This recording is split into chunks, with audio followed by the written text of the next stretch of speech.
ഇതിപ്പോൾ കാണിച്ച ഇന്നലെ വൈകിട്ടത്തെ മഴയാണ് കേട്ടോ. രാവിലെ ചായ കുടിയൊക്കെ കഴിഞ്ഞ് രാവിലെ പുട്ടും കടലയായിരുന്നു. അത് കടലയ്ക്ക് നമ്മൾ രാവിലെ സവാള കൊച്ചുള്ളി ഇടുന്നത് നല്ലതാണ്, പക്ഷേ ഞാൻ സവാളയായിട്ട് സവാളയും തേങ്ങാക്കൊത്തും കരിയാപ്പില എല്ലാം കൂടെ ഇട്ട് നല്ലതായിട്ടൊന്ന് പുരട്ടി നമ്മൾ ഇൻഡക്ഷൻ കുക്കറിലാണ് വെച്ചത്. അപ്പോൾ സോളാർ ഉള്ളതുകൊണ്ട് ഇപ്പോൾ എല്ലാം ഇൻഡക്ഷൻ കുക്കറിലാണ്. രാവിലെ പുട്ടും കടലയായിരുന്നു. അപ്പോൾ അത് എല്ലാം ഒന്ന് സെറ്റാക്കി രാവിലത്തെ ബ്രേക്ക്ഫാസ്റ്റ് എല്ലാം അത് കഴിഞ്ഞു. അതെല്ലാം കഴിഞ്ഞതിന് ശേഷം പിന്നെ കുറച്ച് സമയം അവിടെ ഇരുന്ന് അങ്ങനെ പിന്നെ ഞാനിത് നിങ്ങളോട് ചോദിക്കുക പുട്ടും കടലയൊക്കെ കഴിച്ചോ എന്ന്. പക്ഷേ അത് വീഡിയോയിൽ വന്നിട്ടില്ല.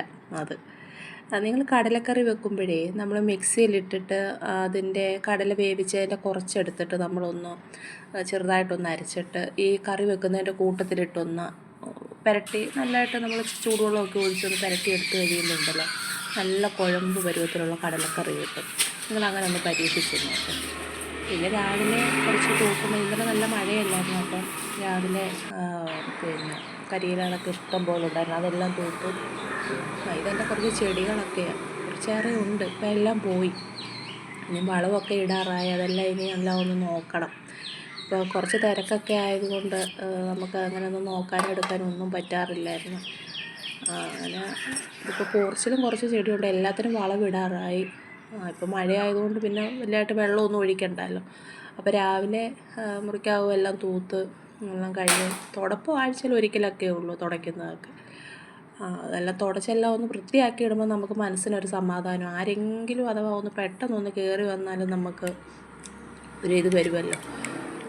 നമ്മൾ അഥവാ ഒരു ദിവസം ഒന്ന് തൂക്കാതെ ഒന്നിടുവാണെങ്കിൽ അന്ന് ആരെങ്കിലും പ്രത്യക്ഷത്തിലൊന്ന് കയറി വരികയും ചെയ്യും. ഇതിപ്പോൾ ലച്ചുവിനിടയ്ക്ക് ഞാൻ ഈ യോഗട്ട് ഇട്ടിട്ട് ഈ അനാറയില ഇച്ചിരി പൊളിച്ചൊക്കെ കൊടുക്കും. കാര്യമെന്ന് പറഞ്ഞാൽ അപ്പോൾ ഹോസ്റ്റലിൽ പോയി കഴിഞ്ഞ് കഴിയുമ്പോൾ പിന്നെ കഴിക്കാനൊന്നും നമുക്ക് വലുതായിട്ടുള്ള ഫുഡൊന്നും ഇല്ലല്ലോ. അങ്ങനെ അതുകൊണ്ട് ഇടയ്ക്ക് അതൊക്കെ കൊടുക്കും. അവളത് കഴിച്ചുകൊണ്ടിരിക്കും. അപ്പോൾ അതിനകത്തുനിന്ന് ഞാനും ഇച്ചിരി ഒരു സ്പൂൺ പോയി കഴിച്ചു.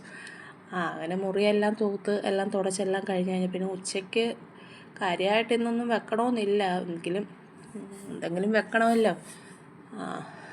എല്ലാം പിന്നെ മുറിക്കാവും എല്ലാം കഴിഞ്ഞിട്ടെല്ലാം പിന്നെ അരി ഇട്ടു. അരി ചുവന്ന അരി ആയതുകൊണ്ട് പിന്നെ ഒന്ന് തിളപ്പിച്ചിട്ട് റൈസ് കുക്കറിനകത്ത് വെക്കുമ്പോൾ അത് പെട്ടെന്ന് അങ്ങ് ആവുമല്ലോ. അങ്ങനെ അരിയെല്ലാം ഇട്ട് വെള്ളമൊക്കെ തിളപ്പിച്ചു എല്ലാം വെച്ചു. മീനൊക്കെ വെട്ടുന്നതൊക്കെ ഉണ്ടായിരുന്നു, പക്ഷേ അതെല്ലാം നമ്മൾ ഒരാൾ തന്നെ എടുക്കുന്നത് കൊണ്ട് ഒരു ബുദ്ധിമുട്ട് പോലെ. ഇതെൻ്റെ ചെറിയ അടുക്കള, ഞാൻ അതിലാണ് ഇതെല്ലാം ചെയ്യുന്നത് കേട്ടോ. ഇത് പിന്നെ ഓമയ്ക്ക തോരനും മോര് കറിയും മീൻ കറി ഉണ്ടായിരുന്നു, മീൻ വറുത്തതുണ്ടായിരുന്നു. ഇതെല്ലാം കൂടെ കൂട്ടി ഉച്ചയ്ക്ക് നല്ലതായിട്ട് ചോറ് കഴിച്ചു കേട്ടോ. പിന്നെ ഇത് നമ്മൾ ഓമയ്ക്ക ഈ കൊത്തി അരിയാനൊക്കെ പാടായതുകൊണ്ട് ഞാനിപ്പോൾ ഈ ചോപ്പറിലെന്ന് നോക്കുമ്പോൾ ഈ നേരത്തെ ചോപ്പർ ഇതിപ്പോൾ നമുക്കിത് ഞെക്കുന്നുമുണ്ടല്ലോ, അതാകുമ്പോൾ എളുപ്പമാണല്ലോ നമുക്ക്.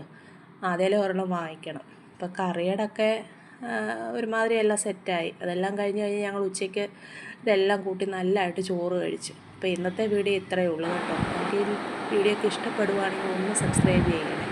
ഓക്കെ.